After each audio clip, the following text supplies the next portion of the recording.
Ladies and gentlemen, welcome to the Big Nickel IDP Podcast. I'm your host, Jon Macri, fantasy analyst at PFF.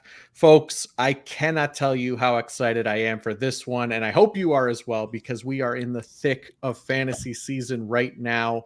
The drafts are flowing, and my heart is growing because we are talking linebackers today with the Green Dot King. Buckle up, ladies and gentlemen. Let's get it.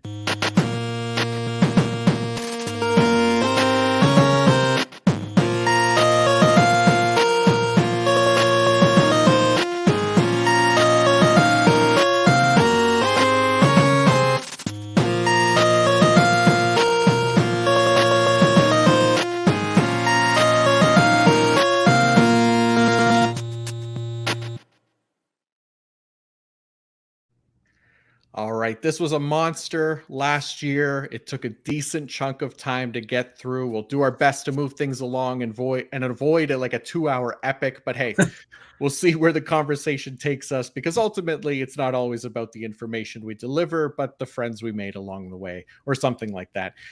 Maybe it's just the information. What the hell do I know? But Mike, thank you so much for being here. It's the middle of August. I couldn't think of anybody better to talk three down linebackers with. You got the eagle eyes out for this preseason, trying to spot the green dot on a defensive helmet of every game. How have the preseason camera operators been treating you so far this year? You know, I should be thanking you, Mr. NFL Network star. Like, I didn't realize I was coming on now with a TV star. Jesus. So I don't know. I should be Wayne's World. We are not worthy. But yeah, the camera operators haven't been too bad. Houston was a little tough. That's been really the only one that really has kind of eluded me, if you will, at the moment. But yeah, so far, good timing. I got NFL Network back, so nice. I've actually not had NFL Network for like the past 4 or 5 years. So AT&T just got NFL Network back, so I can now watch all the preseason games now. And so yeah, so far got everything, just plugging away. Second week of preseason, hopefully we'll start telling a little bit better, a little bit more clear of a story, painting a better picture. But yeah, we're moving along. Love it. Yeah, it's exciting. It's preseason. It's a crazy time. We get to kind of see these guys in action for the first time and get to kind of pick apart the usage and the small samples that they give us. So I always enjoy this time of year. But yeah, I mean, I'm always happy to overreact because you have Ivan Pace versus the world, so we're all overreacting with players. So absolutely, yes, Ivan Pace is he's here to prove the NFL wrong. That is the goal ultimately for the undrafted man out of Cincinnati. So we love Ivan Pace. Well, maybe we'll talk about him, but we'll see how the conversation goes. But yeah. Did the NFL Network thing today, but hey, I would rather do an hour with Mike Woellert talking IDP than 45 seconds on NFL Network any day of the week. So I appreciate you coming on, man. Yep, absolutely. And I certainly prefer talking defense than offense, because if you're asking me about offense, this isn't the place to be. And I would be, what's his name? Fletcher from Liar Liar. I just kind of like, I'll refer you to John Paulson's rankings every time when you try to ask me about offense. Perfect. Yeah, you do well. I know you do well with the offense. Oh man. But yeah, we're always happy to talk IDP. So we'll get things started in alphabetical order, because I couldn't think of a more creative way to organize this. But we at least get to start right at the top with a very interesting team as far as the linebackers go, and that is the Arizona Cardinals. Mike, who are you projecting to start the season at linebacker in Arizona, and are any of them going to be wearing the green dot? So yeah, Arizona. So Arizona spends first-round picks on Isaiah Simmons and Zaven Collins, both linebackers, and decide to move them from said linebacker position to alternate position. So Isaiah Simmons playing the safety, kind of playing that slot, I guess you can say, like the overhang role, kind of playing a little bit more, but playing definitely more defensive back. And Zaven Collins definitely played on the edge. I think he only may have had like one technically linebacker snap, but if I recall, he was pretty much primarily on the edge. And I will say, didn't look too bad. Looked pretty comfortable in that role. Had a really good first rep. But as of right now, the signing of Kazir White seemed doomed at the beginning at free agency, but now is looking like he is going to be the 3-down guy. Has been a very productive tackler. 110 tackles last year and about 70% of the snaps, 75% of the snaps. Productive in Los Angeles. Again, I think he had 140 tackles. So he looks to be the 3-down guy, and I do believe he is actually going to be calling the plays, wearing the dot for the defense. As far as a secondary linebacker, for me, I like Owen Pappoe. That's probably someone who I would have on my watch list. I wouldn't necessarily go out and draft him because you do have, I know you got Dennis Gardeck and I think BJ Ojolari, but I think he might be primarily playing the edge. So you got a few guys that are kind of going to be coming in and out. But as of right now, Kazir White is probably going to be the only guy that I target in drafts. He's being extremely undervalued. So you should be able to get a 3-down linebacker at a pretty cheap price. Yeah.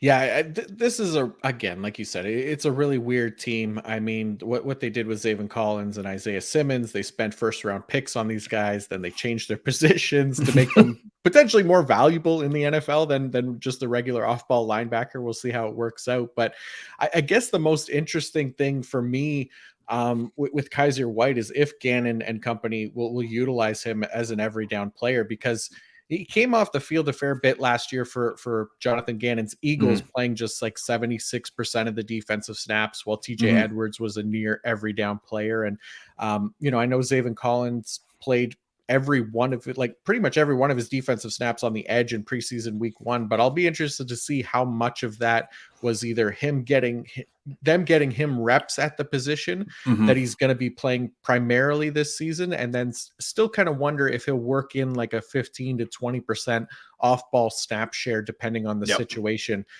which might be enough to take White off the field some. So just a thought anyways, but yeah, either way, I'm not drafting Zaven Collins this year, and I'm not drafting Isaiah Simmons either. So yeah, like you said, give me Kaiser White, especially at cost, who should have a great chance to outperform the both of them. As far as the second linebacker spot goes, Owen Pappoe, he's definitely one to keep an eye on. The other guy was Chris Barnes. He appears to be maybe the front runner right now. That could change at any point, but we've seen Barnes be an efficient tackler in the past. Remember he was with Green Bay and he had like that 7 tackle game on like 15 snaps as a rookie. And then he had like another one. It was like a 9 tackle game on 17 snaps or something like that. So that's even beyond Alex Kingleton levels. Yeah, I was about to say of Alex Singleton, but we've just seen him, kind of be just a guy, right? You know, off the field, certain packages, and just kind of there. So, but yeah, it is Kazir White. And I think I did read that he will be wearing the dot. So again, if he is wearing the dot, that's a 3-down roll. So, definitely more interest there. I guess Zaven Collins, if he has a DL designation, I would be interested in that. But if he's got a linebacker designation now, I'm I think MFL, I'm pretty sure he switched to that true position edge, which in that case, I mean, we don't know what he's going to look like as an edge. He might be good, but at the same time, he might not be. It's Arizona. These guys, there's no real help on that defensive line. So I'm a little bit worried about Zaven Collins this year. I think there's a chance that he could at least develop into a good pass rusher, but I'm not ready to, test that out year 1 with him as an IDP. So I'll just pass on him for sure. Yep. All right, let's go to the Atlanta Falcons. This is, for me, it's Troy Anderson and Caden Ellis. So we didn't get to see the starters in preseason week 1, which was a bummer because I'm at least interested in how these guys are deployed. We hopefully maybe get some idea of that in preseason week 2, but Ellis and the defensive coordinator, Ryan Nielsen, were together in New Orleans, and he saw a decent amount of usage on the edge and as a blitzer there, which I think if that's the way they're going to use him, it could affect his overall efficiency as an IDP. At the very least, Troy Anderson should be in for a nice every down role, and there's obviously no concern about Michael Walker affecting his playing time now that he's been released to Chicago, right? So might not be the best defense for tackle production. I got them ranked 27th as far as tackle friendly scheme goes, but not impossible to overcome that. I have Anderson currently over Caden Ellis in my rankings at this point. How about you? Yeah, that's kind of how I'm viewing it. I know Ellis has kind of creeped up my rankings a little bit, especially if he does have that, I guess, full-time role as the LB2. I do like that there's some familiarity with Ryan Nielsen, so that's a little bit of some favorability. Had about an 11.7% tackle rate, which I think kind of puts him in that LB3 territory. Anderson was almost at a 13%, over 481 snaps, so pretty decent sample size. But the grades were a little shaky, but it's a rookie. He's a rookie, so I think he'll have a chance to develop. But I know we don't really look at depth charts in the preseason. I don't think they have a lot of value, but I think they did release a depth chart for the game this week, and Ellis and Anderson were first team linebackers. So I'm going to make the assumption that they play. I'm hoping they do, so we can get some clarity as far as, who's going to be the signal caller and what kind of role. If they only play 10 snaps, then that kind of give you an idea that they're getting those first team snaps, and you can kind of make the assumption that they'll probably have some IDP value. But yeah, if Ellis gets some pass rush snaps, that'll kind of heighten his ceiling a little bit. I do think he has a pretty decent tackle floor, but yeah, we'll definitely see how he's used. And Anderson as that off-ball linebacker and his speed will definitely have some chances to make some tackles.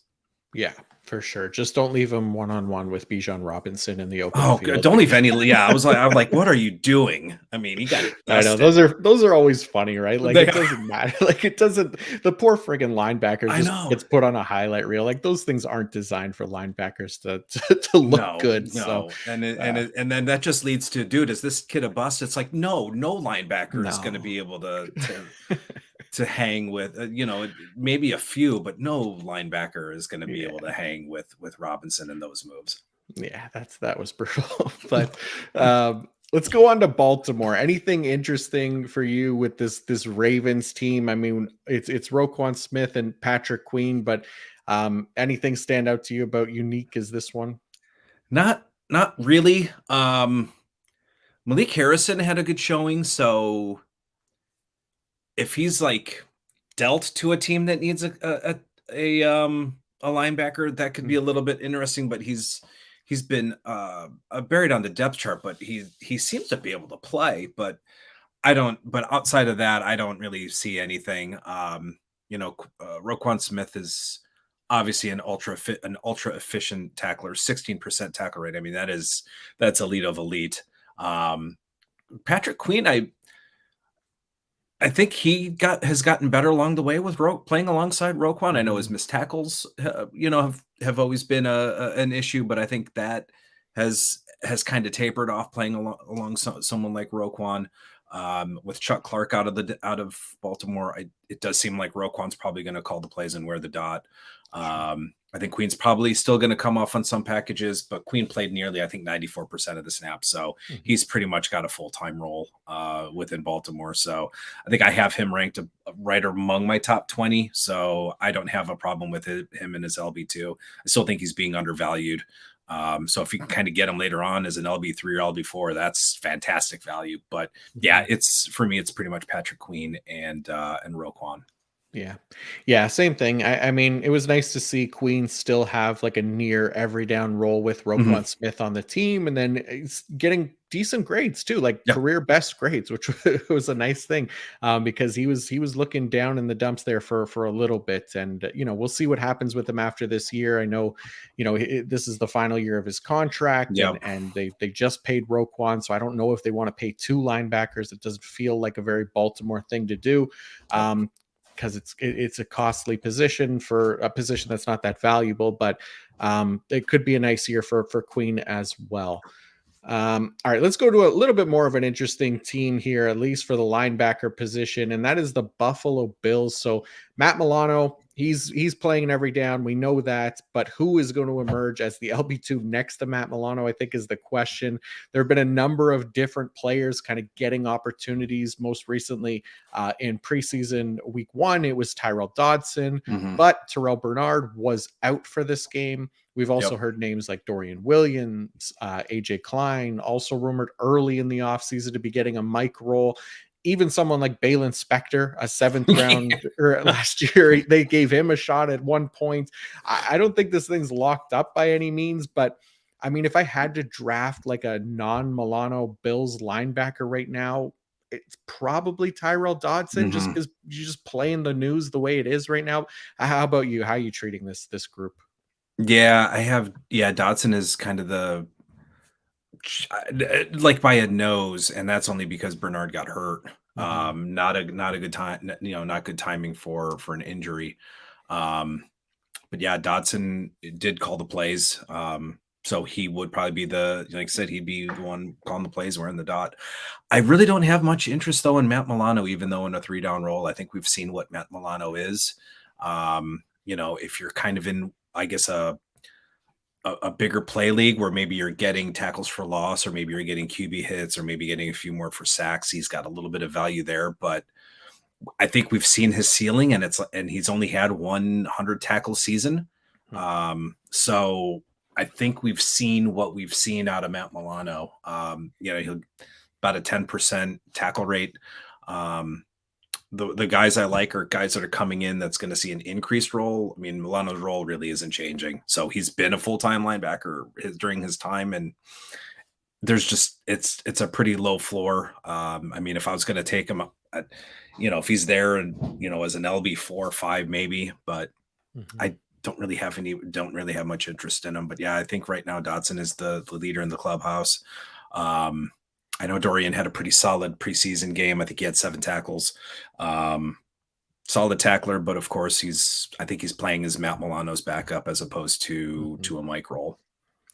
Yeah, that's kind of the way the Bills have treated these guys, right? Like they have their very specific description of their will linebacker, which has been Matt Milano. And then when he missed time last year, Terrell Bernard filled in for him.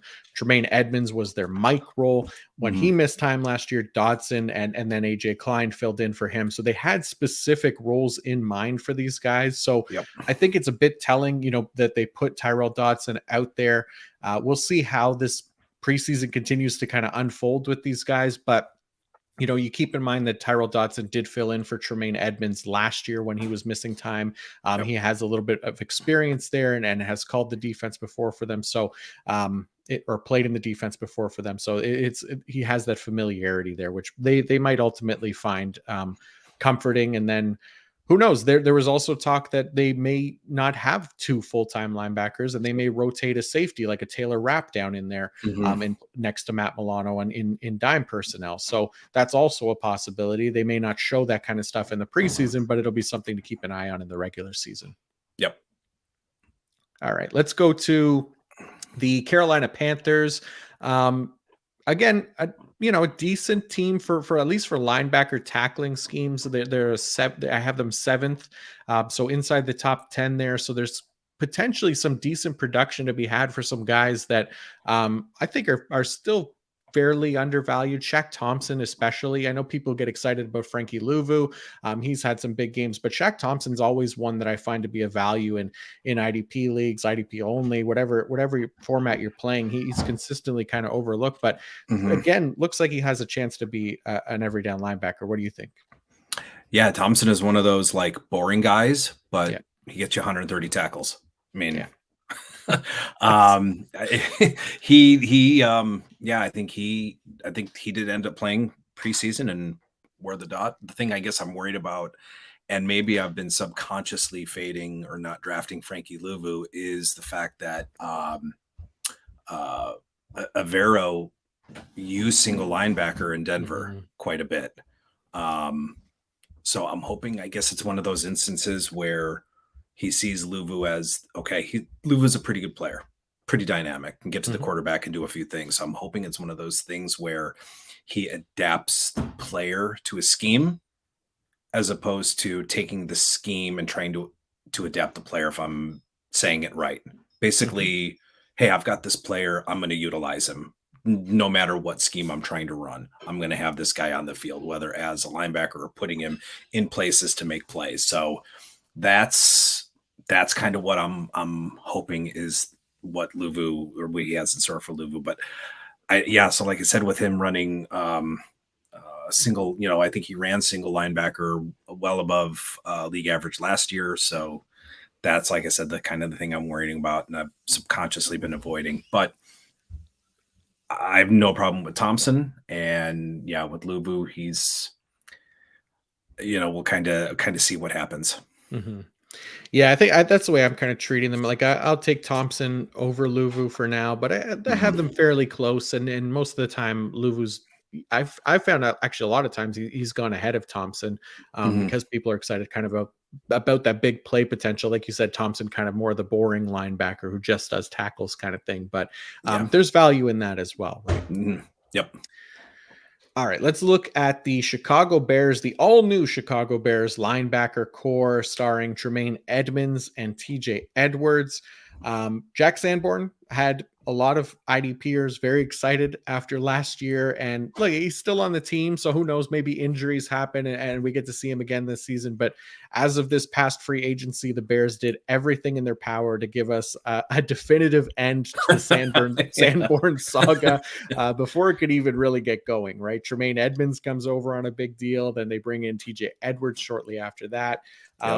These are two guys who are kind of far and away the better linebacker options, though Edwards, much like Sanborn, also a fellow UDFA out of Wisconsin, but he's proved himself in the NFL, right? And in my opinion, as an IDP as well. So he's been a top 5 linebacker in tackles versus expected. And while some people kind of will gravitate towards Tremaine Edmunds because of the draft capital, being a former first round pick, for me, give me TJ Edwards all day, especially if he's going after Edmunds in drafts. But yeah, either one of these guys that could emerge as potential tackle leaders on the team. They should both play near every down roles, but I love what Edwards has given us as far as a track record of high-end IDP production, and that's why he's my LB6 for this season, and Edmunds comes in as LB17 for me. That's about where I have Edwards. I know I have Edwards probably within my top 6 or 7. Nice. Higher tackle efficiency. Edmunds, his floor has kind of been around that 110, 115 mark over the last few years. Had a really solid rookie year, but kind of has settled within that 110, 115 area. I do think Edmunds, though, is going to call the plays, even though they both have experience doing so. I was actually surprised to even see Sanborn on the field. I didn't even think he was like healthy or ready to play because I think he got hurt near the end of the season. So to see him on the field, I thought was very surprising. But Chicago, they run pretty simple defenses. I mean, they're a two linebacker system for the most part, running at about 65-70% of the snaps. They have run 3 linebacker, probably higher than league average. So not enough to give Sanborn any type of IDP value if they're going to run 3 linebacker. I think they ended up running 3 linebacker packages or base at about a 30% clip, 35% clip. So if that's going to be his snap usage, then that's just not gonna, not gonna get it done. You want to take a chance on him as like your LB7 or 8 in a deep best ball league, maybe, but that's not something that usage is not something you can really count on in a seasonal weekly league at all. Yeah. Think about the 49ers last year. Think about Azeez Al-Shaair, right? Yep. San Francisco still used a high number of base. It was again around that 30-35%.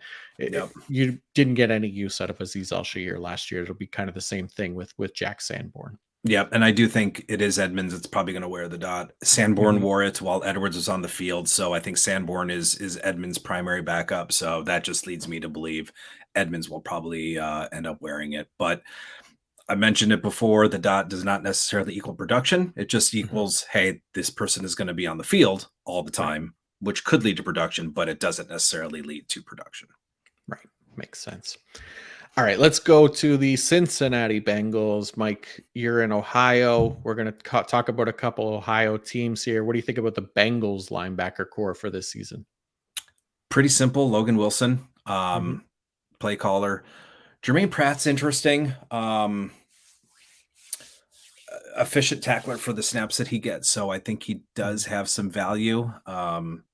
As an LB, I have trouble calling him an LB3 or probably more of an LB4, but they were 2 linebacker packages, almost over 80%. So Pratt saw, I think as long as he's healthy, I think that's kind of what his usage is going to be at around that 80, could be around that 80% clip. So if he's on the field 82, 83% of the snaps, I think he has a shot at a little over 100 tackles. But obviously Logan Wilson is the guy that you want. I know Wilson has had his share of injuries, but just a name to kind of keep an eye on should any injuries do come up. I do think Davis Gaither was wearing the dot as kind of a backup. So I know Pratt's worn it in the past when Logan's been out. So just another name to keep to kind of keep in the back of your mind. But pretty much it's a Wilson first, and then Pratt is maybe a third or a fourth linebacker in deeper leagues. Yeah, I think that makes sense. And honestly, these guys have all been together for a while now. That Bengals linebacker core has stayed fairly consistent, right? So I think they can be interchangeable if needed, because they have such familiarity with the defense there. So that's nice to see. But I'm with you. I think Jermaine Pratt more in that border, like on the fringe of LB3 for somewhere around there on any given week. Yep. All right, let's go to the Cleveland Browns. So, we got Anthony Walker, we got Jeremiah Owusu-Koramoah, we got Sione Takitaki. We no longer have Jacob Phillips. Phillips, that poor guy, torn pec for the second straight year. Just unreal. You feel for him, but it's another interesting year at linebacker for the Browns. They bring back Anthony Walker, who was set to be their starter last year before he got hurt. JOK continues to look awesome when he's on the field, but he's never a guarantee for an every down role. Sione Takitaki always kind of finds a way into the mix as well. And I know Tripp talked about him potentially having a bigger role when he was on the show a few weeks back. I could see that as well.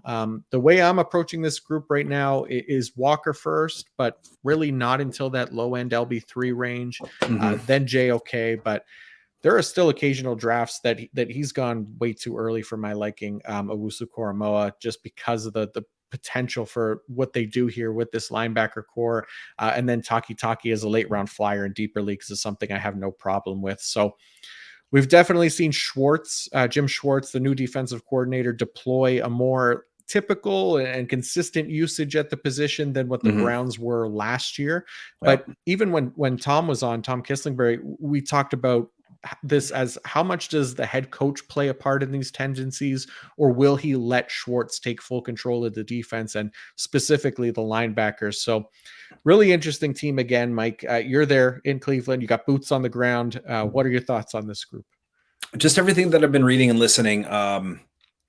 Schwartz pretty much has control of the defense. Good. Okay. Stefanski is I think he's recognized, I'm going to let Schwartz do his thing, which is definitely always a good thing. So we'll see how the usage kind of changes up. They did run like their base 3 linebacker. I think 11% higher than league average. I know they ran quite a bit of nickel and quite a bit of base, so they were running 3 linebackers. So I don't know if that's going to continue. I'm actually would be taking JOK first and just taking a chance on him. What I really like about Schwartz's defense is not only the wide 9, but it's a defense that is geared to allow the linebackers to run in space and really make plays. So I think if Koramoah can stay healthy, I think you're probably looking at a 100 tackle season from Koramoah. I'm hoping Walker stays healthy, just because it seemed like that defense just took a nosedive when he got hurt. And I don't think it had anything to do with his production. I think it had to really do with the fact that he knew where to get people lined up and just knew how to get the defense in place. So I'm hoping Walker stays healthy just from that standpoint. But I do think it's a system that will allow the linebackers to really roam and get into space and make plays. I love the Delvin Tomlinson signing, and I think the Shelby Harris signing was fantastic. So Browns have a real defensive line right now. So I'll be very interested to see how productive the linebackers can be. Yeah, I love what they did with their defensive line. Just great improvements there from what it was last year, especially on the interior, right? Even Maurice Hurst, I mean, as like their third defensive tackle, this is a guy, he looked good in the preseason as well, and he has some pass rush upside to him that maybe not for IDP purposes, but at least for real life NFL, and that could really help those linebackers playing behind them as well. So really like what Cleveland did there with their defensive line this year, and that's not even mentioning Zadarius Smith and Okoronkwo, right? So stole them. Amazing. And and they're going to move Zadarius, and they'll probably move Zadarius inside. Mm-hmm. He can take advantage of the playing inside with his ability, and Obo's going to come on, and hopefully, they don't need to play Myles Garrett 97-98% of the snaps.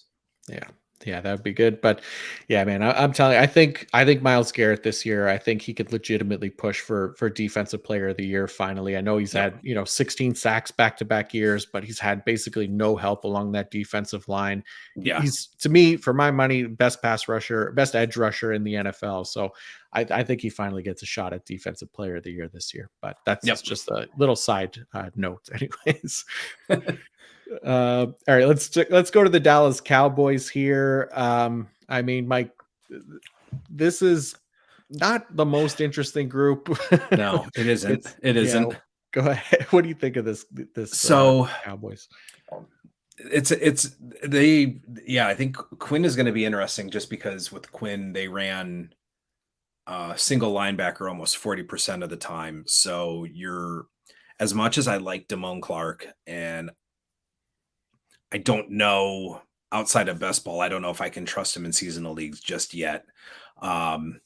With Leighton Vander Esch, it's never been an issue of production. It's always been a health issue with Vander Esch. But I do think as long as, from what I've read, it sounds like he's going to wear the dot this year. I know it's been Jaron Curse over the last couple of years. So it does sound like LVE is going to wear it. And if that's the case, he's got a 3-down role. If he's productive within those first 3 weeks, maybe sell high on him and avoid any potential injury. But yeah, Damone Clark, I still like. I'm very surprised that he's playing. I know he had back surgery or had something knocked him out that knocked him down. It was some sort of spinal fusion or some sort of neck or back surgery. Yeah. So just to see that he's playing is good news. And I know he wore the dot for Dallas's defense this past week. But really it's just kind of Leighton Vander Esch is maybe my LB4, LB5, and you could pretty much have him for free in most drafts.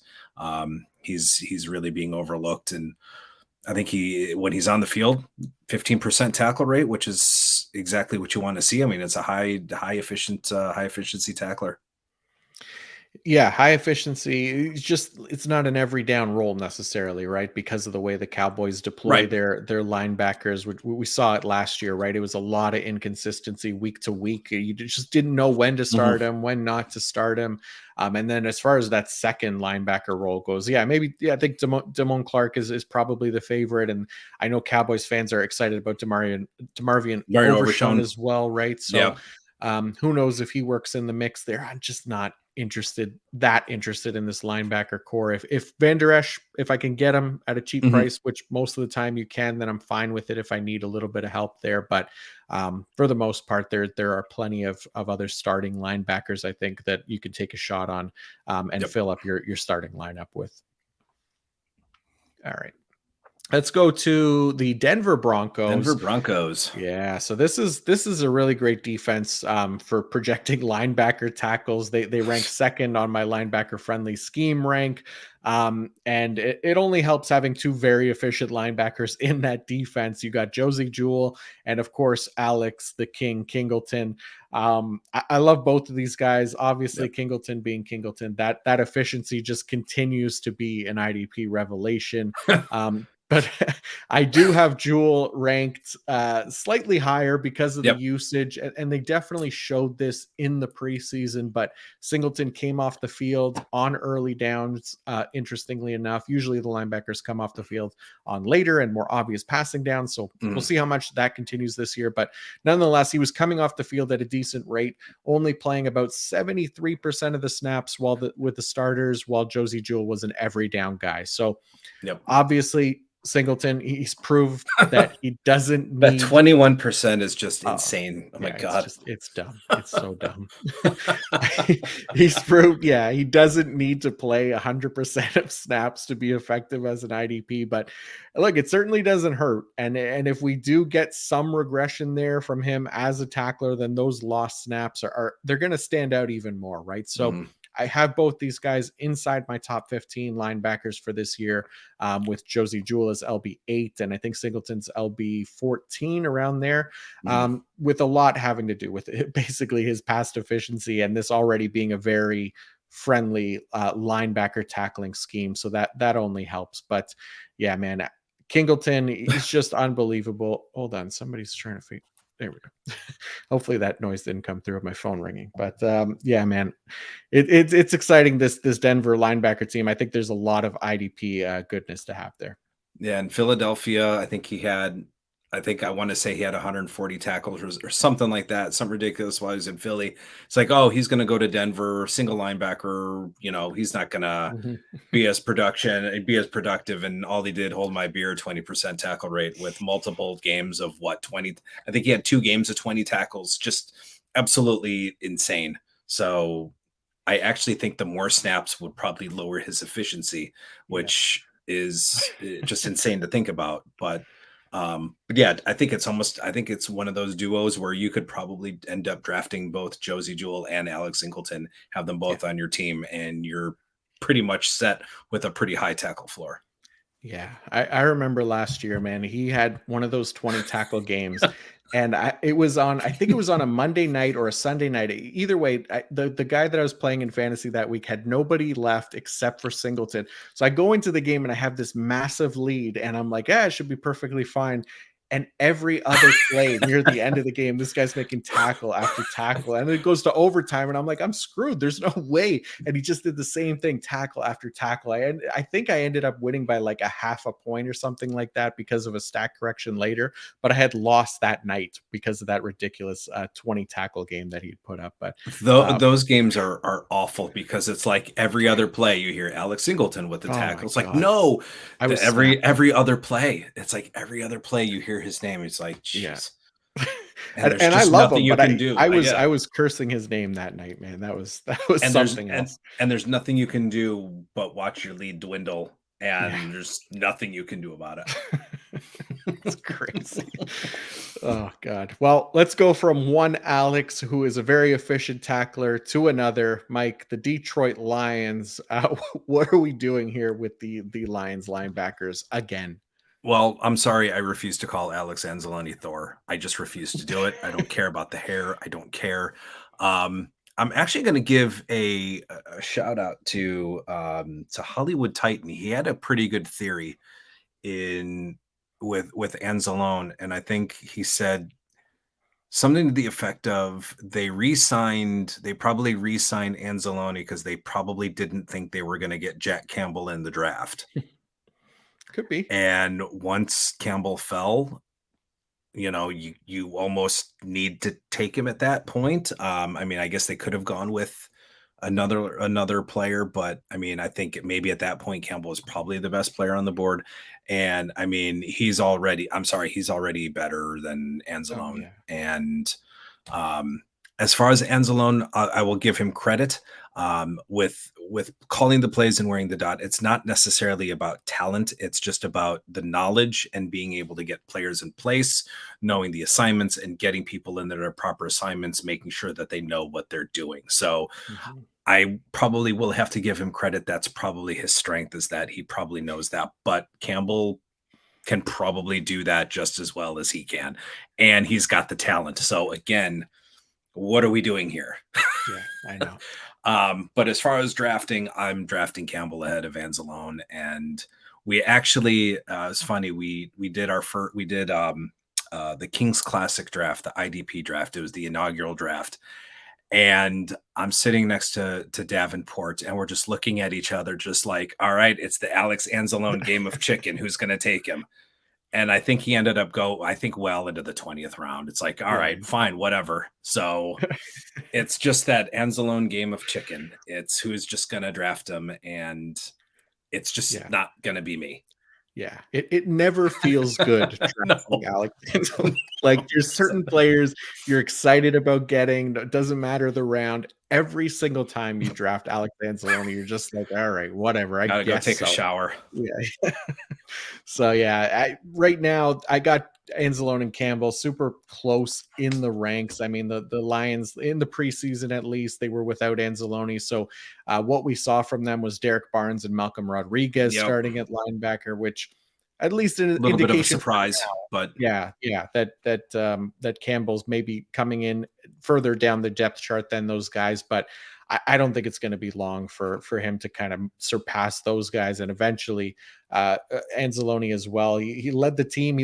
Actually, I think he led all defensive players in preseason week 1 with a 90.6 overall defensive grade on his 25 snaps. So just just so there are a much, few players I think ahead clearly of so him, much but better. very not very, but names Okay. that you're not even going to think about. Yeah. Like the only name that out of the names that were above him as far as grades, I think the only one that stood out was Chanel. Chanel. Okay. Yeah. Yeah. So yeah, But a I couldn't 90 remember if grade it in your was through first certain days action or, is pretty oh, freaking good.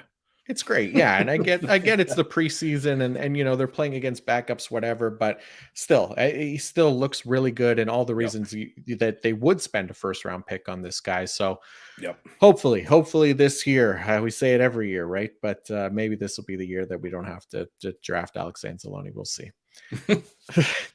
All right, let's go to the Green Bay Packers. So another interesting one here, certainly one we've covered a few times recently on this pod, but I think worth going over again for sure. Quay Walker has consistently been drafted over Devondre Campbell this year. hmm Seems a lot of people are ready to project him to overtake Campbell as the LB1 this season in Green Bay. hmm I still think this is a mistake. I could definitely be wrong, but we've seen how much teams value experience in their defense, and Campbell obviously has that in spades, while Yep. Quaker could still stand to learn and mature a bit in the NFL.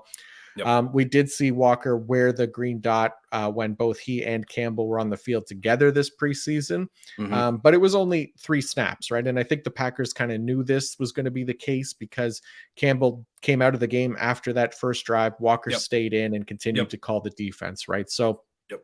Campbell really got the starter treatment here, hmm while the team opted to let Quaker get some valuable and likely much needed reps in his first preseason game for this year. So, Yep. at the very least, I might be more willing to move these guys closer together in my rankings. But unless we get clear evidence that Walker is going to outsnap Campbell this year, I'll be leaving Campbell as the higher ranked player and an easy value to scoop up in drafts, likely long after people have drafted Quay Walker as well, from what I've seen.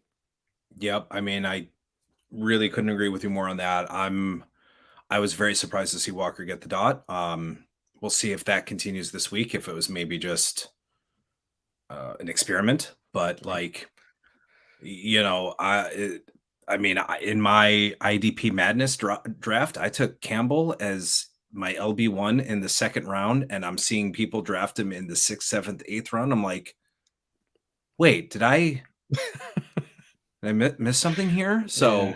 I'm still of the mind that he's probably going to still have an every down role. I'm hoping he calls the plays, but if he doesn't, um, and if that does end up being the case, he goes from 100 almost 95 to 95, 96, 97% of the snaps to potentially 82 to 83, because the Mhm. Packers did run a bit of single linebacker, I think, at about an 18 or 19% clip. So if Walker is calling the plays, Campbell's the one coming off the field, but they might run more 2LB if they're going to keep Walker on the field more. You might want to have that veteran presence alongside, so they might run 2 linebackers opposed to some big Mhm. dime single linebackers. So I'm still drafting Campbell ahead of Walker, but I did move, just based on the fact that if he is calling the plays, that's 100% of the snap. So I did move Walker up in my rankings a little bit. Yeah, it's worth paying attention to, right? And you could close the gap a little bit, but I think ultimately, once the season gets going in earnest here, we're hmm going to see more Devondre Campbell, then we're going to see Quay Walker, assuming both are healthy, right? So that's just the way I'm treating it. Again, could be wrong. Who knows? We'll see. They did spend a first round pick on Quay Walker after all, so you never know if they're ready to put him in that every down role and give Devondre Campbell a bit of a break. But I just have a hard time believing it, at least for this season. Yep. All right. How about the Houston Texans? We got D'Amico Ryans coming over from San Francisco. He had Fred Warner and Dre Greenlaw over there. Who does he have here in Houston at the linebacker position? He's got a lot of guys. You got Christian Harris, you got Denzel Perriman. I think you still got the ghost of Blake Cashman, I think, roaming around. That's right. I think you have Nicholas Morrow's in Philly. Kirksey's there. Kirksey's still there. You got kind of a smattering of guys, but D'Amico Ryans has said Christian Harris kind of reminds him of his Fred Warner. I don't know if he saw Harris's grades last year, but again, he's a rookie, so we'll kind of give him a pass. But from the sounds of it, it sounds like he's quickly developing. And there's no better player or past linebacker to learn from than to have D'Amico Ryans as your head coach. So I definitely like the spot that Harris is in, learning from Ryans, and it just sounds like he's a sponge and trying to pick things up. Perriman looked pretty good. He looks spry. He looked like he was getting to the quarterback. I don't know if it was my TV, but he kind of looked small. I don't know, but I think if I was going to draft a Houston linebacker, it's probably just going to be Christian Harris. I don't know what Kirksey's role is going to be. I'm not assuming he's going to call the plays. It's entirely new coaching staff. I'm not taking last season into account as him being the play caller. So if I was going to guess, actually, you know what? I really didn't even make a guess. I think with Houston, when I labeled who was going to wear the dot, I think I just wrote one of Harris, Perriman, or Kirksey, maybe even Petre. I don't know, but from that game, I couldn't get a good vantage point as far as who called the plays. It looked like Perriman was in the middle, kind of leading things, but I couldn't tell if he had the helmet. Maybe trying to call plays without a helmet. I don't know, but that's kind of what I observed. Yeah, they showed two pretty decent shots of Harris and Perriman, the back of the helmet, and I didn't see a green dot on either of them. So didn't seem like it. I don't know. Maybe it is Petrie or somebody else, but yeah, it didn't seem like it anyways. But for this group, I'm willing to take a shot on either Perriman or Christian Harris. I have Perriman as my LB24. I actually like him a fair bit for this season. I think he can play an every down role for the Texans there. We've seen him be an efficient tackler. And I mean, he even showed it in the preseason there. I think he had 4 tackles on 11 snaps or something. Yeah. So, but yeah, exactly. That's right. So he's been efficient, and I think there's room for 2 linebackers here. I don't think it's Christian Kirksey anymore. It does seem like they like Christian Harris a fair bit, but man, if there's going to be a guy that leads the team, Harris was not good last year. I don't know. He could say he sees Fred Warner in Christian Harris, but man, that's a pretty big improvement from one year to the next, right? These guys are literally on opposite ends of the spectrum when you look at the PFF grades and things like that. And when you look at rankings and things like that, absolutely. That's what I'm like. I don't want to question D'Amico Ryans' football acumen whatsoever. I am in no judgment to say, but I'm like, he's a player's coach. Sure? Yes. So he's got to say nice things. That's what he does, right? But yeah, I like Denzel Perriman. I think he'll have a chance to actually be very efficient if he does play an every down role there. This is a good defense for tackles as well for the linebacker position. I think I have him ranked 3rd. So whoever it ends up being, I think there's potential there for consistent weekly IDP production. I just tend to like Perriman a little bit more, and I've had quite a bit of exposure for him in drafts this year too. So. Corey Littleton, that's the other guy. One of the other guys they have Corey Littleton. Henry To'o as well. That's the name, though. That's a name that I think you need to have in the back of your mind. Okay. He showed pretty well, and I think he actually, if I'm not mistaken, he and Jack Campbell actually had the same grade.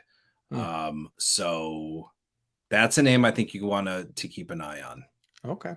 Yeah, I remember Kyle and I talked about him in the rookie episodes and stuff, and he was interesting. We weren't like in love with him, but yeah, I mean, if he starts to show better in the NFL, obviously this is a guy that's still developing as a player, right? So there's definitely a chance there, coming from Alabama too as And well. So actually saw him wearing the dot when he was on the field. So interesting.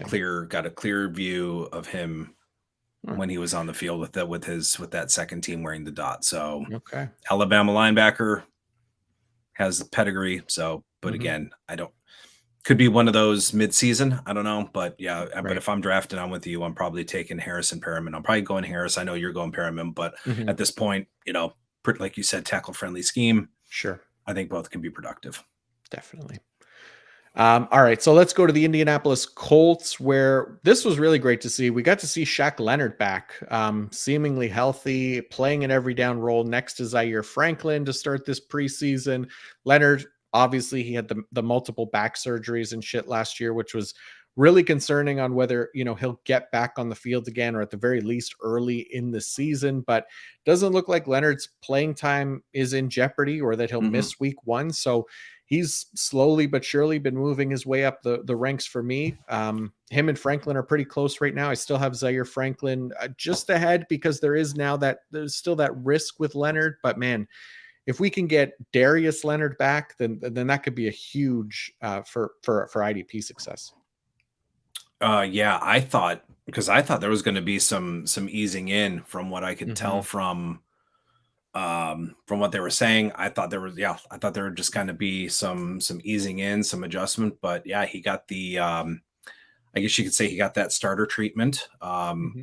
Looked like he wasn't limited. Didn't look like he was mentally like no like fear. I guess you can say. Um, was moving around. So I actually think I moved Leonard up to my LB 15. So I think I had him Nice. obviously well lower. So I got him as my LB 15. I still have Franklin in kind of the top 5. I do think Franklin wore the dot, which I think was surprising, just because Leonard has had that role for his entire career there. But I think what's interesting, if you got prop bettors, Shaquille Leonard here has led the league in tackles once before. Hmm. His number is plus 8,000 to lead the league in tackles. That's nice. So that's a pretty good number. And if he's healthy, I $5. Yeah, sprinkle a little bit on that for sure. I mean, He's he's been he's got to stay productive. healthy, right? That's Yes, that's the obvious. Yep. hard thing, but that's Yep. obviously baked into the odds there as well, right? Yeah. So, yeah, But plus 8,000 is a nice number for Shaquille Leonard. Wow. yeah. All right. All right, let's stay in the AFC South here with the Jacksonville Jaguars. We know Foye Oluokun is there. This is the reigning LB1 for IDP, right? But anything else interesting with this Jaguars linebacker core for you? I have no idea, honestly, what to do with the LB2. Lloyd played 80% of the snaps, but if you look at the game logs, his snap usage went down, and Mhm. Muma's went up Yeah. as kind of that second half of the season went on. My bias leads me to Muma if I was gonna like just take a chance on somebody in a deeper league, or a best ball league, but I don't really have any interest in Devin Lloyd. I'm not really I'm not really taking him or having any interested in. But yeah, it's pretty much a Lucan and then kind of moving on. Mhm. Yeah, I've tended to avoid the Devin Lloyd, even Chad Muma.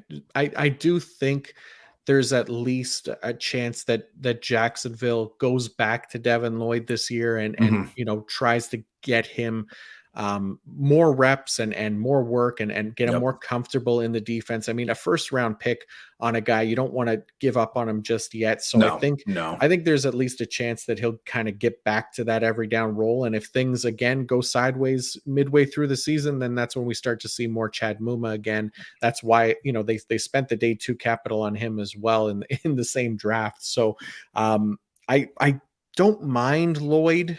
I just think, I don't know. It's still risky, right? Because of what they did last year. They clearly showed that they weren't afraid to kind of keep him on a short leash and pull him out of there when he wasn't performing up to their standards. So just something to keep in mind. Foye, obviously, we're drafting. For me, it's Devin Lloyd next, but I have him as like LB40. I'm just not that interested for him this year, just because I think there's too much risk there. But if it works out, it works out. But there's a lot of linebackers we can take who are much safer. Yes, agreed.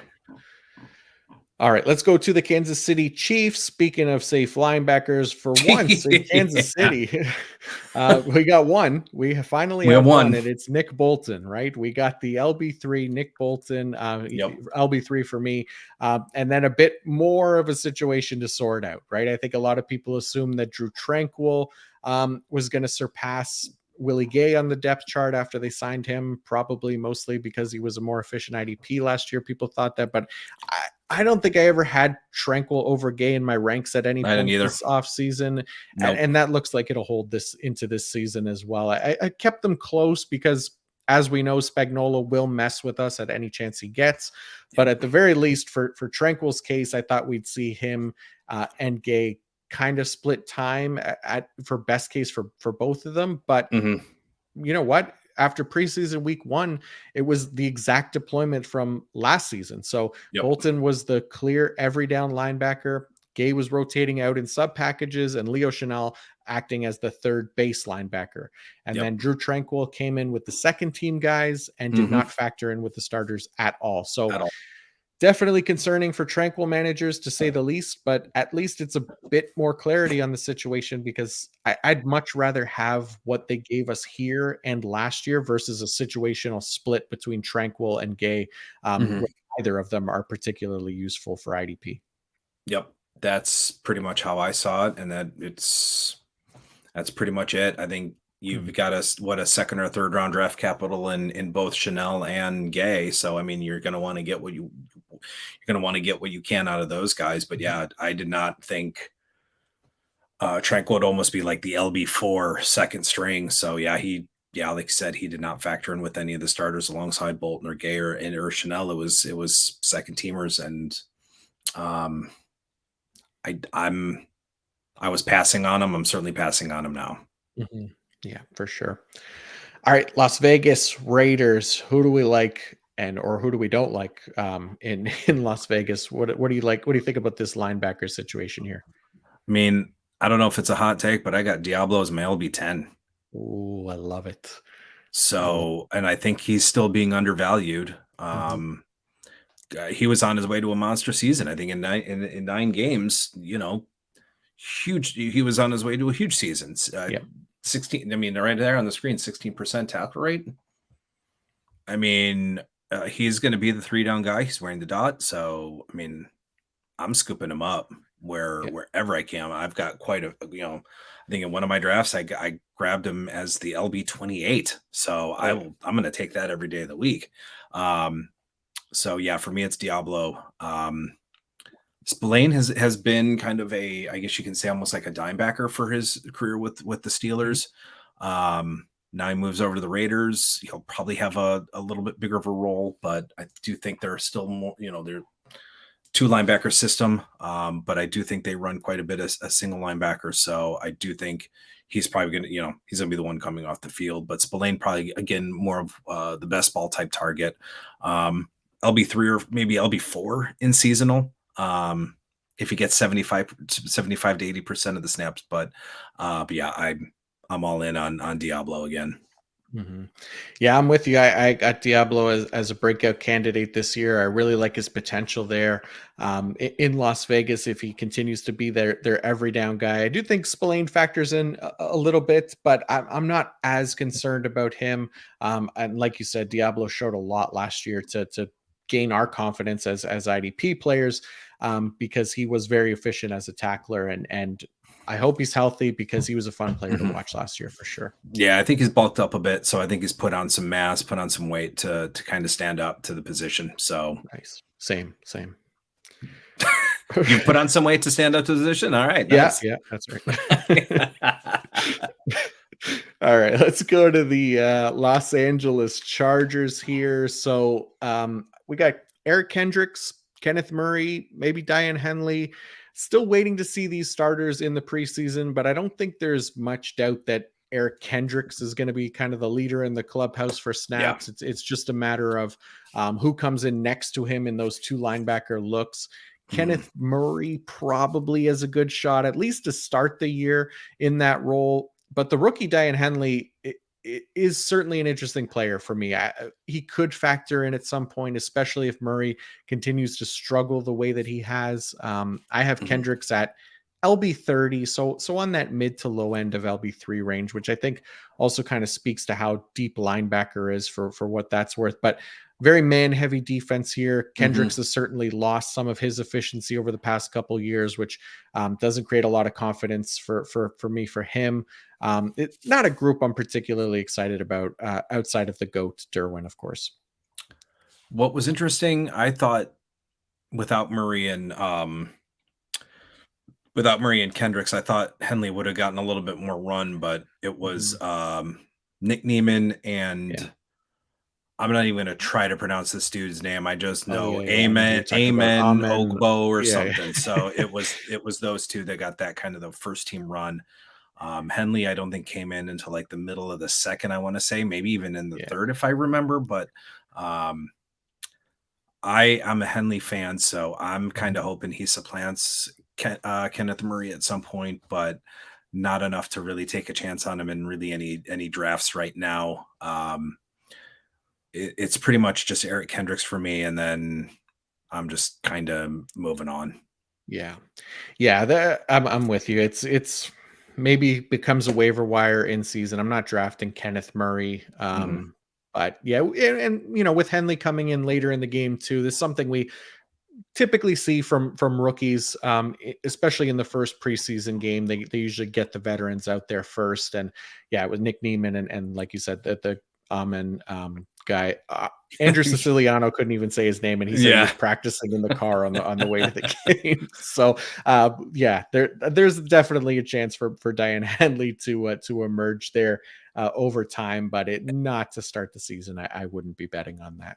As IDP writers, I'm praying he never becomes a waiver wire option, because that name is going to be a nightmare to write. Yeah. Just call him like AO or something. Just the initials. I know it's hard enough writing like Owusu Koromoa over and over again in the AP style, right? So I don't know. I just go JOK for that one. Yeah, I know. That would be the easier way. All right, so let's go to the Miami Dolphins here. So their tackle-friendly scheme ranks 32nd in Did you skip the the Rams? Did I skip the Rams? Oh, shit, I skipped the Rams. You skipped the Rams. How could I skip the Rams? I mean, I know Ernest Jones is going to be the GOAT, but I mean... He is, yeah. Tell us about the Rams here. I did not mean to skip Ernest. Wow. No, it's all right. Yeah, I mean, Wagner going back home to Seattle certainly has opened things up. Ernest Jones is certainly in line to play a heavy role. Rams beat writer, I think Jordan Rodriguez has pretty much confirmed he's going to wear the dot this year. So, I mean, he had a very productive year last year in 60-70% of the snaps. So with the 3-down roll, you're probably expecting that efficiency to go down a little bit, but even with a 3-down roll, if he plays over 1,000 snaps, 1,100 snaps, even with a 13 or 14% tackle rate, you could be looking at 140 to 150 tackles. So, it's Ernest Jones for me. And I know Christian Roseboom, another long-haired linebacker, is getting a lot of run. I'm not seeing it. From what I gathered, Rams are still deploying that single linebacker dime heavy package. Roseboom was the one off the field. Jake Hummel got the starting position, and he was the single linebacker. So if I'm making the assumption, I mean, you're looking at 60 to 65% of the snaps for Roseboom. It's really not that much to interest IDP gamers. I know Ernest Jones hit over 100 tackles on that 66% snap range last season, but he was also only one of 3 linebackers in the league to do it. It's not something you want to bet on for an unknown like Roseboom, right? So just not somebody you'd want to be interested in that LB2 role for the Rams. It's Ernest Jones and pretty much Ernest Jones only until we see something otherwise. But yeah, I'm excited about him for this year. I think I have him as my LB7. And the Rams rank first in tackle friendly scheme as well, which is nice to potentially boost him even further. A team that ranks on the opposite end of the spectrum in tackle-friendly scheme, the Miami Dolphins. Like I said, they were 32nd. Somehow, even with the defensive coordinator change, the Dolphins still ranked at the bottom of the league for me in tackle-friendly defensive scheme. Vic Fangio is the guy coming over. Should still be a fairly big difference in what these linebackers are doing on any given play, which is basically to say they're playing more linebacker and fewer snaps rushing the passer. Not to say that they won't blitz, but just at a much lower rate, I'd imagine, which should help their tackle efficiency. Tripp talked about this as well a few weeks ago, and Varnes talked about it last episode as well, that there are going to be opportunities for these guys to be better tacklers than what Miami has given us previously. So while we don't know exactly kind of what the deployment is going to look like yet, there's maybe reason to be optimistic about them more so than the Dolphins linebackers under like Brian Flores' scheme, for example. Yeah, I think it just kind of comes down for me who's going to call the plays. I mean, Baker had a 9% tackle rate on over 1,000 snaps, which is not good. With Long, it's a lot of times with the other guys, it's your health. So I think he missed. I want to say he missed 5 games last year. So we'll kind of see what happens hopefully this week. We'll kind of get a good idea of who's going to be a 3-down guy, full-time guy, and who's going to wear the dot.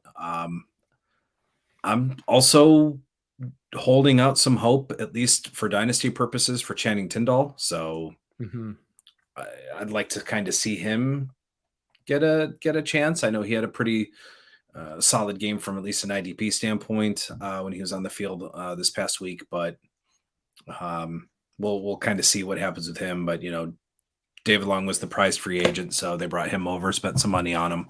Yeah. But if you're going to choose, it's going to be Baker and David Long, and I don't really have much interest in Baker. But if, like you said, it's a more friendly scheme, then that's certainly going to give him a little bit of a boom.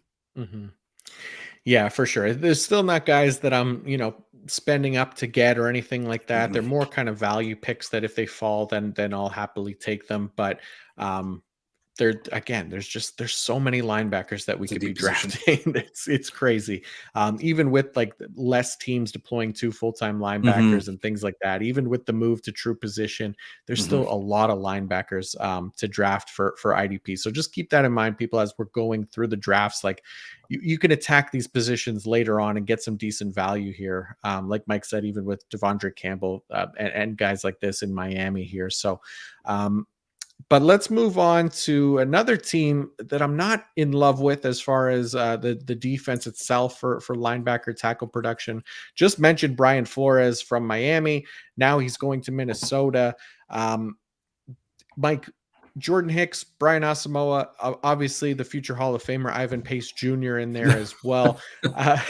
What's your interest level on the guys in Minnesota here? I mean, Ivan Pace is the LB1 overall, right? I mean, is Absolutely. That where we're going here? So I've adjusted the ranks. Trust me. I mean, I actually liked Pace coming out of the draft. I didn't think he was going to get undrafted. I mean, I know his size was a limitation, but I didn't think he'd go undrafted. I mean, he's the defensive version of Deuce Vaughn right now. I mean, he can play.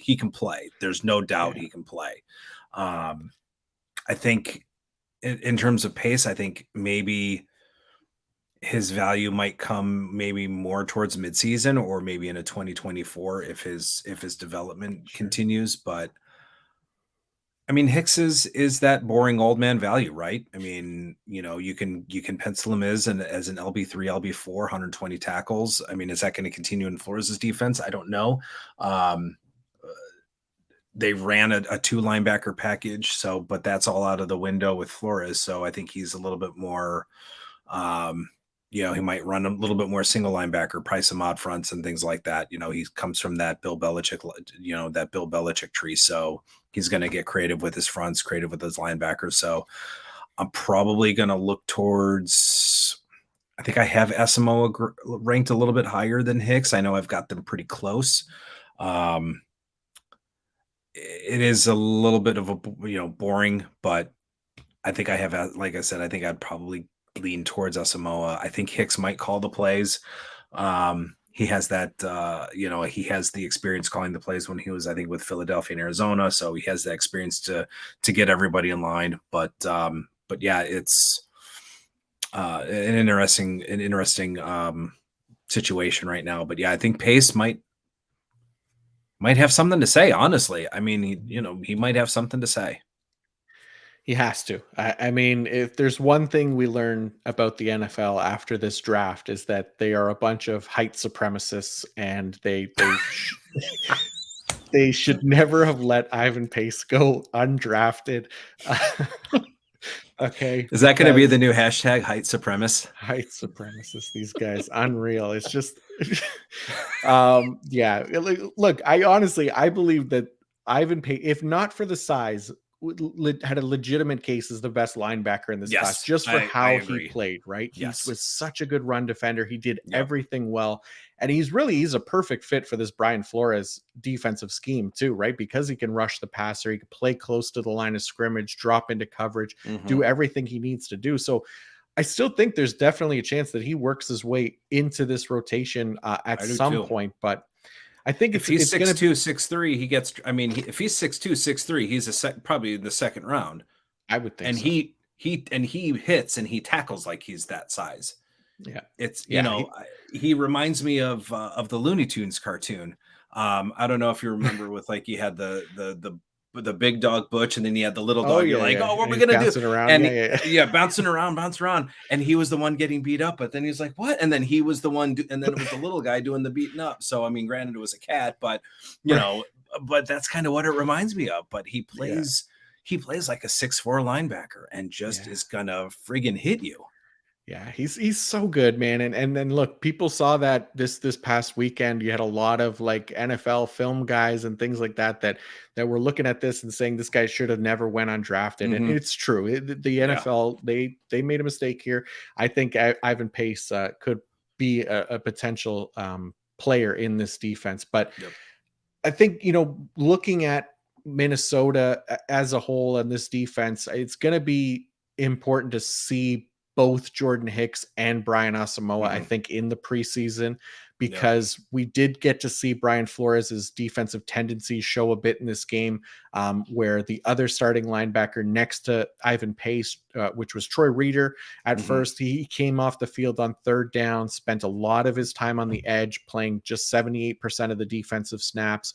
Troy Dye came in after that, played next to Pace on the next 3 defensive drives, and he saw just 60% of the snaps. So this is still going to be a very dime-heavy defense. That LB2 role is not going to be great for IDP. It's, again, a very man-heavy, blitz-heavy scheme. They're not typically playing your off-ball linebacker position that would allow you to rack up tackles. So if we can see in the preseason Jordan Hicks, Brian Asamoah, which one of those has the top role, whoever that second guy is, I'm just not going to be drafting. I think it's going to be Brian Asamoah right now, because I think Jordan Hicks makes more sense as kind of their top guy, again, with experience and things like that. But I will be very much avoiding whoever ends up being the LB2. And I think there's going to be big play weeks that they'll boom, but there's going to be a lot of low floor games as well. Yeah, I think whoever wins the dot from this, whoever wears the dot from the group is probably the guy you're going to want to target. Yeah, for sure. All right, let's go to the New England Patriots. Basically, the linebacker situation is Juwan Bentley. He's the only one really of interest here.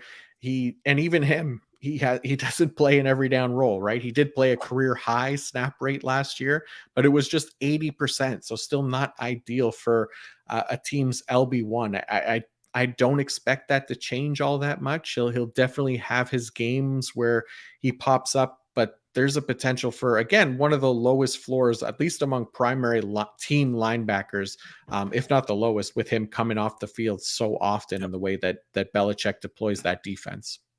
Yeah, we'll see with this. From what I've been reading, Bentley is actually going to wear the dot with Devin McCourty out. So Is there going to be a rotation with the dot? I don't know. I know Jelani Tavai wore it this past week without Bentley on the field. So if Bentley wears the dot, that certainly bodes well for him, at least having closer to a full-time 3-down role. I thought they were going to. I thought it was going to come down to Bentley or Duggar, and I kind of thought Duggar would get it, just because he seems to like to have those secondary guys for whatever reason. But yeah, for me, it's Bentley. Especially if he does wear the dot, which I think it is trending towards doing that. Yeah, LB2, I don't really have much of an interest. Jelani Tavai, I think he started with Detroit. Now he's on New England. I think he went to Miami. Now he's in New England. He's just kind of like he's kind of been all over. So I don't really have much interest in him. And just in general, New England, Bill Belichick, fantasy, never a good mix. But there's a few guys, though, I think that you're starting to trust in fantasy. I think Bentley's one of them. I think Duggar's another. Yep. Matthew Judon and Josh Uche, I think, are the guys you can pretty much trust in IDP from New England. Yeah. I love Duggar this year. That's one that especially I think could have a big year. So yeah, New England, they're always going to be a weird team as long as Belichick is there. But Bentley is pretty much the only linebacker of interest there. How about in New Orleans? Anybody here that you're targeting one over the other? It's Pete Werner, Demario Davis. Do you like one guy over the other, or what do you think? I like Werner over Davis, just because even though Davis is wearing the dot, higher tackle efficiency, Davis's tackle efficiency and total tackles have kind of leveled off over the last couple of years.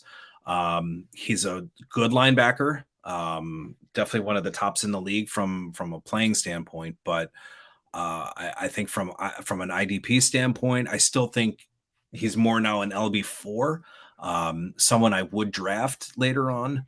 But I'm not reaching for him as kind of that LB2 anchor that he used to be. I think Pete Werner has kind of supplanted him from a production standpoint. I know Werner got hurt last season, but had a high tackle efficiency. I thought he was out for the season, I think, but I think he did end up coming back, but it is Pete Werner first. And I think by a pretty wide margin, because I think I have Werner within my top 20, I want to say within my top 25. And I've got Davis probably a little bit lower maybe in the 40s. So it is a pretty wide margin between Werner and Davis. Third linebacker, Zach Bond, I don't have any interest in. I don't think there's much of a role for him. I know the Saints did run their base 3 linebacker packages a little, about average. So about 20 some odd % of the time, but they're pretty much a 2 linebacker system. The only thing is, if Davis is wearing the dot, he does have that 3-down role. Werner, you'd probably be looking at a few more, maybe a few less snaps, but it is a new defense. So I'm kind of throwing out what they did last year and just kind of taking that upside with Werner. Mm-hmm. Yeah, I think I'm 100% with you. I got Pete Werner ahead of Demario Davis, and as well a pretty wide margin. Werner's my LB21, Demario Davis LB37. And I think this is, I'm pretty sure this is my only case of where the guy that's probably going to play slightly less, I have ranked ahead of the guy that's going to play more, just because of their roles in this defense, right? Pete Werner will play typically more of that traditional off-ball linebacker role, and he's a really efficient tackler, and he's a really good run defender in that role, where Demario Davis, he's kind of doing everything and a lot of pass rushing as well, blitzing the quarterback, where, yeah, he gets sacks, but he doesn't get them every week, and it does hurt his tackle efficiency. And over the last 2 years, Demario Davis has been one of the least efficient tacklers in the league, which is surprising because he's always been a solid IDP. But as he's kind of gotten older here, we've seen that efficiency take a massive hit to the point where, I would rather have Pete Werner over Demario Davis for IDP this season, even if he isn't going to play as many snaps. Certainly someone you can count on. I don't think he's missed a game in quite some time. I mean, he's a warrior. I will give him that. Oh yeah. He's a great player. I love Demario Davis as an NFL player, but man, for IDP the last couple of years, he's been rough. Frustrating. Yeah, it's been rough. Sure. Yeah. Let's go to the New York Giants. So the Giants under Wink Martindale, again, another kind of interesting scheme, very man heavy, blitz heavy approach with this defense where it doesn't necessarily project well for linebacker tackle efficiency, which probably has me slightly less optimistic than most about Bobby Okereke's IDP potential for this season. Although I still have him like an LB12 in that kind of range because he has shown a tendency to overcome a defensive scheme and produce over expected before. So you do like to see that at least, but I also don't think he'll be coming off the field much either when looking at who the other options are at the position. And then speaking of which, it appears that it'll probably be between Micah McFadden and Darian Beavers for the LB2 role. As things stand right now, Beavers was set to play a big role for the Giants last year before he tore his ACL. He was going to potentially be their LB1 there after they cut Blake Martinez, but unfortunately we just didn't get to see that come to fruition. Maybe he can get back at least to LB2 this year for them, though I still believe Micah McFadden's skill set better kind of suits what Martindale is doing with this defense. So it could go either way. We didn't get to see the starters in preseason week 1, so maybe we'll get some this week. That being said, in most leagues, the Giants LB2 is going to be another one that I'm just not going to be interested in. It's not going to be that all that valuable. If you're playing in much deeper leagues, sure, but otherwise it doesn't matter all that much because it won't be an every down role, and it's likely not going to be a very tackle friendly role either. No, it's pretty much Okereke, and then I'm out. I think actually the Giants ran well above the league average. I don't even think anybody ran much zero linebackers, so they were running 7 DBs at some point. Now, with what they spent on Okereke, I don't think they're probably going to want to take him off the field. I mean, if you look at the linebackers, the Giants were trotting out. You almost had to go zero linebacker at some point. So I don't see them running a whole lot of zero this year, but I think it's just going to be Okereke. And you know what? You just kind of move on. Xavier McKinney's probably going to wear the dot, so which I don't think is necessarily a bad thing for Okereke. He should still probably have, I would say, 95% of the snaps. I mean, if not a 3-down role.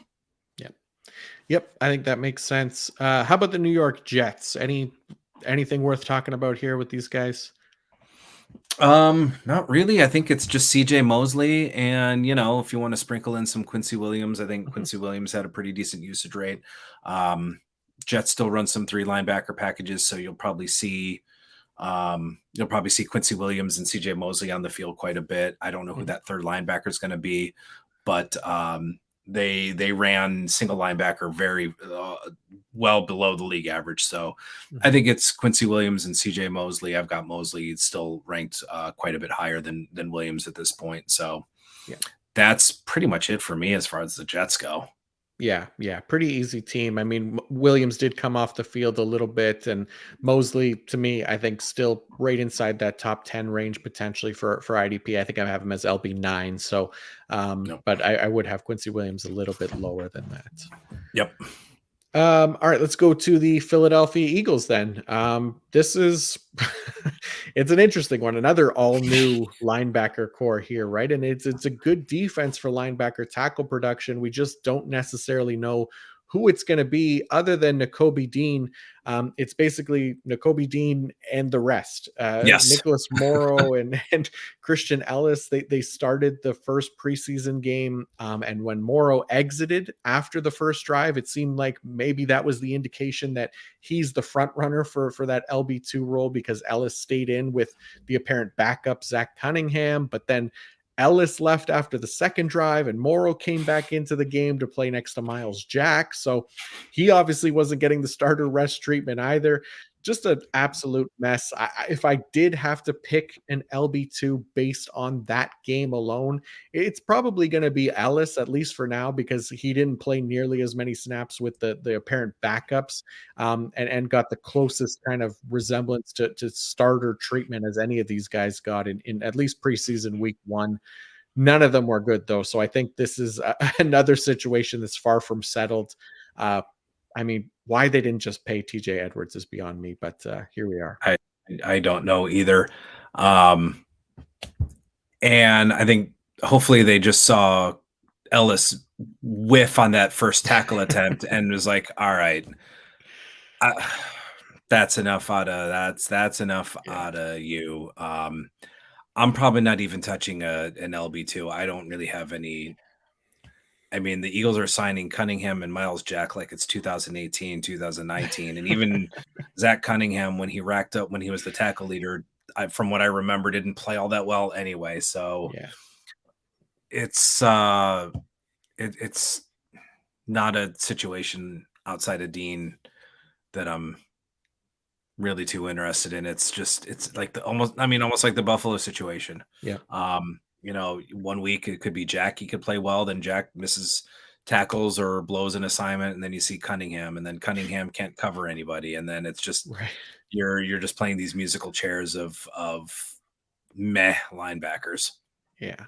Yeah, I think if we start to see some consistency emerge from whoever the LB2 is as far as playing time goes, I think that'll be a good indication, but if it continues the way it did in preseason week 1, I mean, you're right. It's a group to avoid. They very may well approach this group as like kind of situational deployments, putting Zach Cunningham out there and run defense, and Miles Jack and pass coverage. Who knows what they're going to do? It's why we need the preseason to hopefully get a better picture of this. I'm sure these guys are going to get some more reps as well, so we should get some more opportunity to kind of judge this situation a little bit further. But Yeah. let's stay in Pennsylvania. The Pittsburgh Steelers, Mike, your favorite team, the new home of the mullet. What do you I was like gonna about say, you know what? I'm gonna let you take the Steelers Yeah. because your guy now is here. So I'm gonna let you take the Steelers. Sure. So Cole Holcomb was the guy. He played every down. They did show him a little bit in the preseason there. Interestingly, for what I remember correctly, Landon Roberts came out of the game in that first drive on third down for Quan Alexander, who came in to replace him. And then the whole second drive, it was Cole Holcomb and Quan Alexander together playing an every down role. So I think the thought process early for how we were kind of approaching this linebacker group was Landon Roberts is going to be the LB2 next to Cole Holcomb. But then they signed Quan Alexander, who we haven't seen stay healthy for a very long time or have a full-time role. So I don't think it'll be a full-time role, but he's at least emerging as the potential LB2 in this situation now. Yeah, I am actually. I think I even tweeted. I think I have more interest in Quan than Roberts Mm-hmm. as an LB2, or I Roberts is what he is. He's a pretty decent run stopper, but that's about it. Yeah. Even though Quan has not stayed healthy, he seems like, I hate using, generic terms or like he seems like a Tomlin guy. I mean, if there is a Tomlin guy, I don't know, but I think I think the signing is going to be a little bit more of a mark against Roberts. And I think those two are going to be kind of coming in and out. And I think Alexander is going to push him for snaps as long as he's healthy. Mm-hmm. Yeah, it definitely seems that way. Who knows what's going to happen there? I also wouldn't be surprised to see them just cut Quan Alexander on cutoff day as well, of right? course. So, Yeah, absolutely.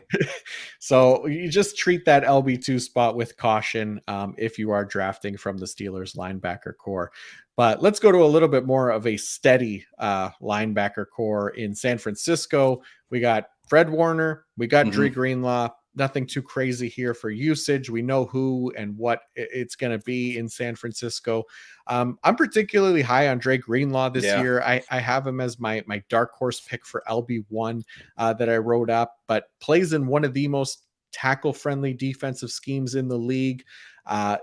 He's posted strong tackle versus expected numbers in each of the past two seasons, including one where he only played 3 games. There's definitely a path to 95% plus worth of defensive snaps there. Yep. And I also don't think I'm crazy to rank him ahead of Fred Warner for IDP, even though Warner's typically been the guy that's getting drafted higher than him. But if you look at comparing the two over the last 2 seasons, so if I use the tackles versus expected, Dre Greenlaw last year plus 15.3, Fred Warner minus 2.3. In 2021, Fred Warner again plus 4.8, Fred Warner just plus 2.9. tackle versus law for a loss plus no gain rate. Dre Greenlaw, again, the advantage last season at 1.35% versus 0.92% for Warner. Greenlaw, better first contact rate in each of the last 2 seasons as well, up over 11%, close to 12%, where Fred Warner hovers around 9%. So there's a lot of kind of underlying numbers to support that Dre Greenlaw could potentially be the better option, at least when it comes to tackles, which, depending on scoring, these things could matter more than anything else. But I like Dre Greenlaw ahead of Fred Warner this year, and I have him as my LB4 for the year. So very high on Greenlaw, and I end up with a lot of him because of that ranking. I've got Greenlaw at 12. Nice. And I think I have Warner right around 17, 18. Warner's productive, LB2, but yeah, I think as Greenlaw stays healthy, I think he might be the better tackler and the better bet. But yeah, I've got Greenlaw as my LB12, so I don't have a problem with taking him as kind of that anchor LB1. But you could almost, with the way kind of however your league works, and I know sometimes we get kind of caught in this Twitter bubble where we're almost talking to each other. There's an outside world. People may not know who Dre Greenlaw is, and you could almost build a really solid, almost like 0 LB group with someone like Dre Greenlaw and even Cole Holcomb and even Pete Warner. You can build a pretty solid trio with the way these guys are being drafted. So definitely take advantage of the value that Dre Greenlaw is going to be providing. Yeah, definitely. That, again, just kind of coming back to how deep the linebacker position is. There's some great value there. Dre Greenlaw, you don't have to draft him at LB4, but that's where I have him ranked. Trust me, he won't go that high in any league that at least I'm not drafting in. So take a shot on Dre Greenlaw when you get the chance later on. Let's go to Seattle. We got some pretty promising news out of Seattle for their linebacker. Jesus. This past week, what happened in Seattle, Mike? Jordan, is Jordan Brooks, not as good as KJ Wright, but is he the second coming of like KJ Wright, just being this bionic dude? Thomas Davis, I remember Thomas Davis when he played with like a broken foot. Is this dude like just a next coming of this being a bionic guy? Dude tears his ACL in December. I know. December. Yeah, it was like passes his physical and his off pup. Yeah, passes his physical his off pup in 7 months. Oh my God. I'm certainly not going to overreact and like put him in my top 15 or 20. Sure. But it'll be what's going to be really interesting to see is how quickly his ADP how quickly his ADP goes up. Oh yeah. At this point, he's definitely he's definitely draftable. If you can still get him as like a 6th or 7th linebacker, I don't know how long. I don't think that's going to last very long. But Bobby Wagner's back in, so he's obviously the wear of the dot. But Brooks is just amazing that he cleared everything and is not going to start on PUP. So take the value while you still can, because it's probably going to be his ADP is probably going to be skyrocketing. I think I moved him up. I think I had him in the 80s because I was projecting maybe 200 or 300 snaps. I think where did I move him up? I know this is perfect for. I'm probably going to move him up to 40s. Sure. 30s. Yeah, I could see it. Probably 40s or 30s. Look, he was definitely getting drafted highly this offseason, and people were, I think, optimistic about him, and probably misplaced optimism, because betting on a return like this was very far from the range of outcomes, but it's happening. And I think, like you said, that ADP is only going to continue to climb for Jordan Brooks. Is very similar to like a Javonte Williams on the offensive side, right? As these guys get healthier, closer to the season, and more positive reports come out about them that indicate that they're going to be playing early in the year, they're just going to continue to climb, and they start as a really decent value, but eventually that price will start to correct, and he might still end up being one that you can get cheaper outside of that LB4 range, but again, if he can come back healthy, we don't know what he's going to look like. Bobby Right. Wagner is there as well. Yep. So maybe they don't need to push him into an every down role, at least to start, which I think would Right. make the most sense. You don't want to rush. Yeah. Back. Exactly. I mean, yeah, Yeah. exactly. I mean, and So it's 7 months after a torn ACL, but yeah, they got Devin Bush there too, and whatever about Devin Bush, but they got at least somebody that can fill in when while Jordan Brooks is continuing to recover and build up to that every down workload. So, like you said, he's definitely worth drafting now, just because of the positive news. When he plays and how well he plays it remains to be seen, but this is a great defense for linebacker tackles, and eventually he can get up to that full-time role. And all of a sudden we have a potential LB1 on our team that didn't cost us anything near that. So we definitely like that about Jordan Brooks. Yeah. And I think Brooks, maybe calling the plays wasn't his strong suit. So playing alongside Bobby Wagner, again, might help him out a little bit more. So when and thanks to the fine folks at PFF, even with Wagner in 2021, graded just under a 60 out of 58, but not great, but not horrible. I think he was barely a 50 this year just on his own. So kind of being out there on an island. So I think with Brooks is probably just going to be a mental thing, because getting the footing and the lateral movement and just moving along, that's the next hurdle. Is always, it's the physical thing is, he's obviously overcome the physical thing, but that next hurdle is the mental. Right. Yeah, it'll be interesting to watch. Definitely was a surprise to see him already activated. That's just wild news, but we'll see how much he ends up playing here early in the season, but worth drafting.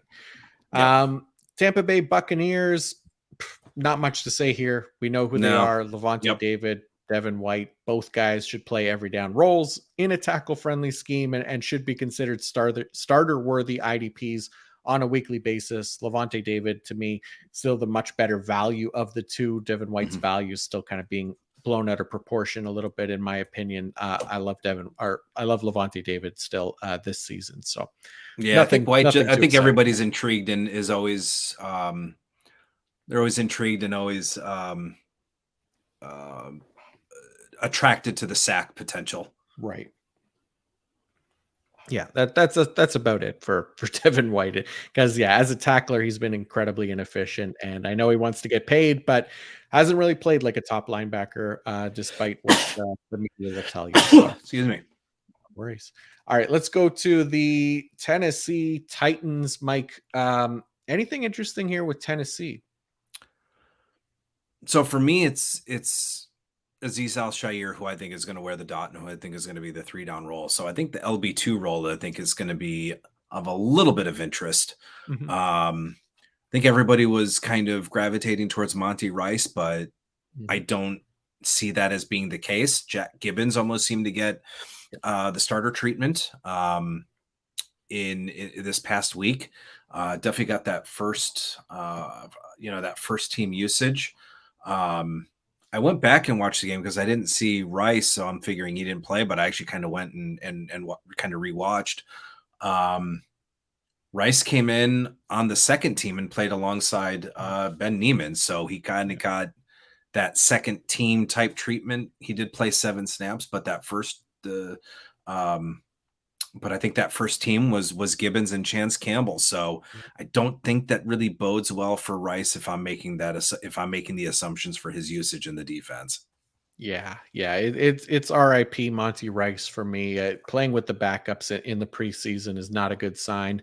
And like you said, Jack Gibbons started the game and he played the every down role with Chance Campbell coming off the field.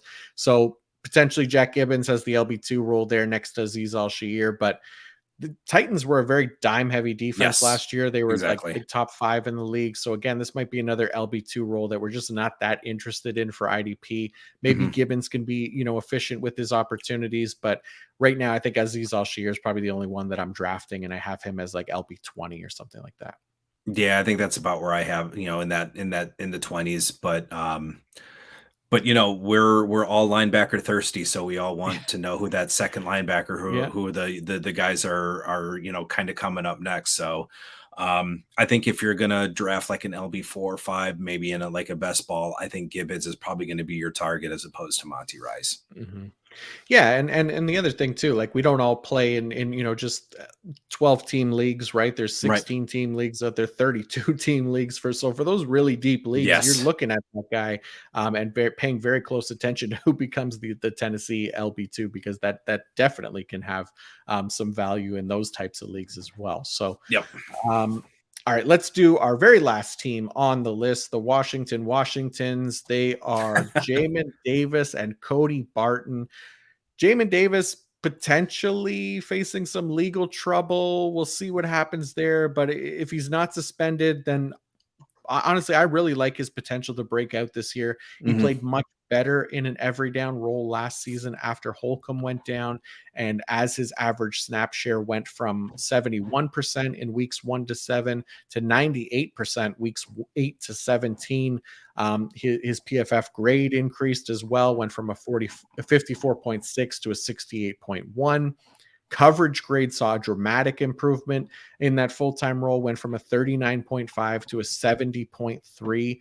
And he even became a more efficient tackler, even on the Mm-hmm. larger snap share, going from just over 10% to almost 14% in that every down role. So Barton is there, but I don't know that he'll be an every down guy. That's kind of where Cameron Curl has been rotating down to play in the box, and why we love him so much for IDP. But of course, he could still be fine. And if Davis does miss time, then he would absolutely be the next man up as well. Yeah, which it was considering everything that we saw from Jamin Davis last year, wearing the dot when Holcomb was out, and the improvement you kind of saw. Okay, maybe he's developing. I thought it was very surprising that they would put the dot on Cody Barton this past week with Jamin Davis on the field. So we saw it was quite the roller coaster ride with Cody Barton last season. But somehow still managed 130 tackles in a very wild ride of a season. I certainly heard about it from people because he was my ride or die last year, just because of the huge increase in potential usage. But it ended up being a very inconsistent. His playing time ended up being obviously very inconsistent because Seattle went with more single. But like I said, with the him wearing the dot, it's like, okay, am I going to get sucked onto this Cody Barton train again? Answer's probably yes. But Davis is intriguing. I don't think there were video clips, but someone did tweet about Jamin Davis getting a interception off of a running back in a wheel route. So, which sounds very impressive to me. So, if this is probably an underthrown ball, but yeah. So, if these are the types of plays Davis can make, then it's definitely some interest for sure. And plus, Davis was a first round pick. I think they kind of want to try to squeeze what they can. Is this guy gonna, is he a first rounder? It's that draft capital that's probably going to keep him on the field. But behind Davis and Barton, I mean, you've got Kaliki Hudson, I think you got David Mayo, and you just got a smattering of guys. So it's probably, it's going to be Davis and Barton. It'll be earnest to see if Barton continues to wear the dot or if it is Davis this week. We'll see. But yeah, Davis definitely showed some progression and showed some development toward the end of the year last year. Yeah, it's a fun one there in Washington. A lot of interesting IDPs on that defense. So I'll be paying close attention to there because I end up with quite a few Washington players on my IDP teams for some reason, but they got good players. So I like Jamin Davis, and I could very well get, I could buy into Cody Barton as an IDP this year for sure. So but that'll do it. I mean, a very big episode, but that is what we're planning on doing today. We kind of knew it was going to be a big one, going through 32 teams worth of linebackers there. I hope you all got your fill of linebackers for this one. And more importantly, you got to hear the sultry sounds of Mr. Mike Woellert for over 100 minutes here, which is even better. Mike, thank you so much for giving up all this time to do this with me. I can't tell you enough how much it means to me that you're willing to come on for this long and talk linebackers with me so the good folks listening can get the best information out there. So thank you very much. Absolutely. Like I said, we're all linebacker thirsty. That seems to be the position that gets the most attention as far as what I post. That gets the most clicks and gets the most views. DBs, nobody cares about defensive backs or defensive linemen. It's all the linebackers. So always happy to come on and talk linebackers. It's one of my favorite positions. So always happy to come on and talk linebackers. Oh, I appreciate it, man. And for those of you who want more Mike Woellert, and why wouldn't you, please let them know as well where they can find you and your work.